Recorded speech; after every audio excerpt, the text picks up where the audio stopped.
Good day, everyone, and welcome back to our channel with new Abraham content. Simply sit back, relax, and enjoy this video. Today's video will assist you in discovering something you can do for yourself on a daily basis to heal your power. Are you knowing what you are wanting? That's a good thing. Being clear about what you want is so helpful.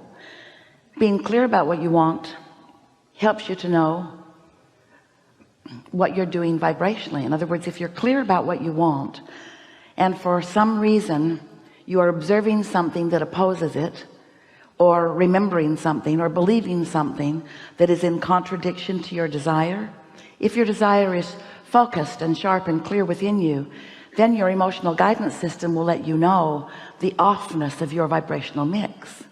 So thinking about what you want is so helpful because it helps you figure out, if you are aware of your guidance system and if you know what your emotions mean, you can feel your level of personal self-destructive opposition to your own desires. And that's so helpful because it is only your own personal opposition to your own desires that ever holds anything up or slows it down or keeps you from realizing it fully. Did you get that? In other words, no one else can affect you. Oh well, your attention to them and your reaction to them, and therefore your vibrational response to them, which is included in your vibrational mix, certainly that does affect you, but you have so much more control over your vibrational mix than you know. And being clear about what you want is really an important first step in the stronger activation of your emotional guidance system. We want you to be so clear about what you want and your own desires to be so active in your vibration that when other things come, they play a very minor role in your vibrational mix. And you can tell by the level of your emotion, by the degree of it, by the bigness or smallness of it, you can feel what your emotional involvement is. In other words, if you're mostly feeling really good and mostly very optimistic and mostly anticipating good things for yourself and for others, and you witness something that is other than that, you will feel it, but you will feel it in proportion. And that's really what we want to talk about here today. We want to talk about your emotional proportional mix. We want to talk about the mix between your desires and your beliefs. We want your desires to reign supreme and your beliefs to adjust to them. We don't want you to have been dragging a belief around of your inadequacy or of the injustice or unfairness of the world. We don't want you to have been dragging one of those beliefs around and using it as a hindrance to the things that you want, because those kinds of thoughts do hinder what you want. You just cannot give airtime to the things that you're pushing against. In your human experience, there's a war against drugs and a war against AIDS and a war against cancer and a war against teenage pregnancy and a war against terrorism, a war against, and every single one of them getting bigger. Because what you give your attention to, you attract to you. There is no such thing as the law of exclusion or the law of get that away from me. There is no such thing. There's only the law of attraction. So when you look at something you want to be in your life experience and you give it your attention, the law of attraction is this powerful law that is the manager of the vibrational mix. And you are a vibrational being. Do you know that? You are vibrational first and foremost, and those vibrations turn to thoughts, and those thoughts turn to things. And yes, you live in this world where there is such wonderful manifestation, and by that we mean manifestation that you can see and hear and smell and taste and touch. But when what you see and hear and smell and taste and touch becomes the only thing you think about, and you don't give thought to the things that are still in the vibrational mix, that are still in the state of becoming, when you're not tending to your early stage vibrations that will end up being manifested, if you wait until it's manifested before you address it, oh, there's so much momentum already underway. It is much more difficult, and it would be so much easier for you to become a dreamer who dreams a dream than a realist who opposes so much that's already here. Your opposition to what's here messes up your vibration. You're dreaming of what is coming, and We have a little disagreement there, because you think that what's in the vibrational mix that you cannot yet see or hear or smell or taste or touch, a little bit like the baby in the womb, although you do have your devices that let you see it, but it's not the same, is it? The baby in the womb is not the same as the baby in the arms. It's a different experience. You know that it is. Let's not nitpick over that. But you have this vibrational womb, so to speak, where there are so many things in the gestation process. They're in the state of becoming. And if you will dream about those and plan for those and think well of those and anticipate the unfolding of the things that you want, that life has helped you know that you want, if you would give your attention to those things that are in the process of becoming, and that's where we're nitpicking. You think it's becoming, we know it's become. And you say, well, Abraham, you think it's become because you're willing to look into this vibrational reality. You even named it. You wrote 2 books about it. You call it the vortex. You want us to believe this thing we cannot see or hear or smell or taste or touch. You want us to believe it, and you want to call it present tense. And as a human, you say to us, it's hard to call something that we cannot yet see or hear or smell or taste or touch, and no one else can either, reality. It's hard for us to accept the isness of that, but you've got to. You must accept the isness of what is in motion, and you must allow what's vibrationally underway to evolve and become that which you can then see and react to. We cannot talk about reaction without talking about law of attraction, because your reaction is because of law of attraction. So it feels to you like what you're reacting to is a circumstance, or maybe what someone said, that you're reacting to the condition, but really what you're reacting to is your vibrational habit that caused the condition. And so what we would like you to do is to learn to react to the vibration before it's a condition.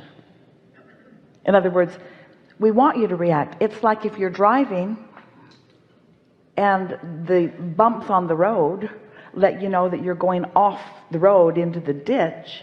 We want you to react from the information.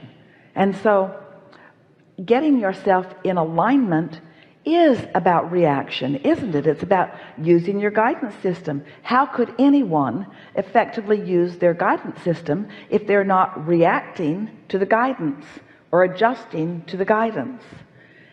So when you talk about reacting, if you are talking about reacting to a comment or reacting to a situation, we want to say it's natural that you would. It's just a little too late, because once it has come so far that you're having that experience, of course, then the reaction becomes part of your experience.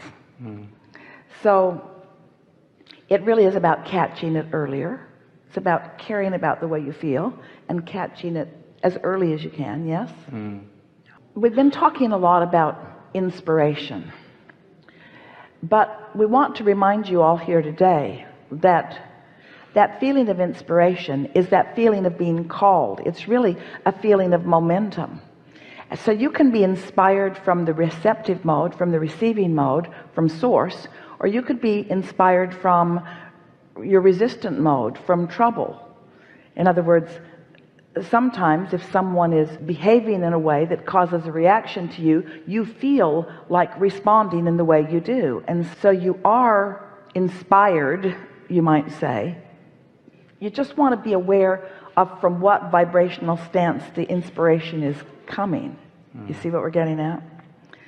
So there is no way around this other than to consciously acknowledge what the receiving mode feels like. Compliment yourself when you are there. Acknowledge the benefit of being there, not just because of the results that happen, but because of how good it feels along the way. And before you know it, you just become less willing to think the thoughts that will eventually lead to the more unwanted experience. Everything's a reaction to the vibration that you've got going on. That's really important to acknowledge. Can you feel how important that is? So in this continuum of reactions, you just got to decide, to what do you want to react, and what vibration do you want to practice to which you know the universe will respond or react. And so someone sort of has to break the evil cycle. We're being playful with that word, because otherwise it's just a chain of pain.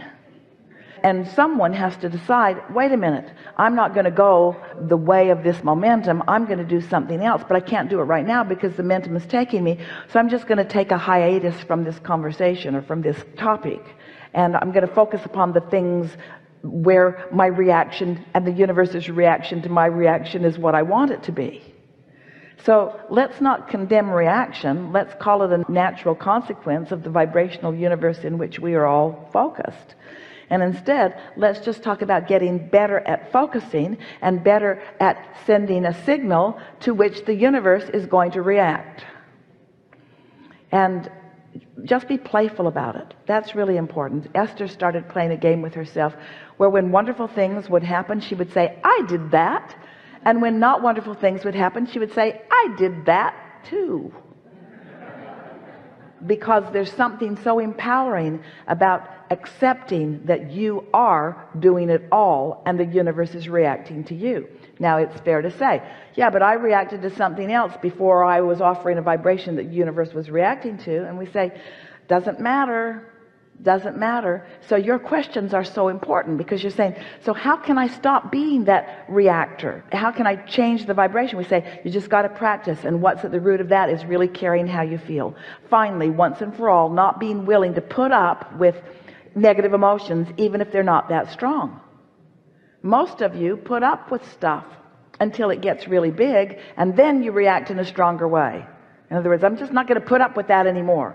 Well, you could have had softer, subtler reactions all the way along that would have been less impactful for your experience. But it's all good, isn't it? Really? Isn't it all good? Isn't it all part of the process? Don't you kind of like figuring things out as you go?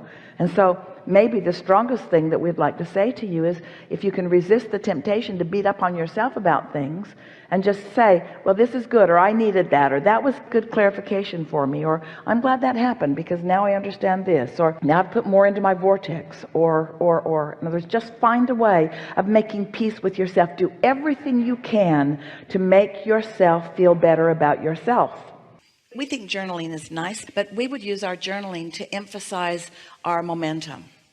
We wouldn't use it so much to try to get momentum going as we would when we recognize that we feel good, to just keep it going and maybe practice the feeling of it longer.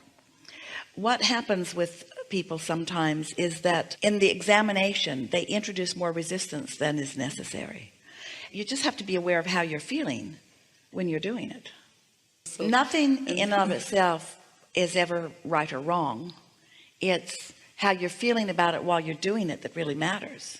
And so if you're just really frustrated or discouraged about something, we wouldn't journal about it, because all you're going to do is enhance and sort of solidify the vibration of resistance.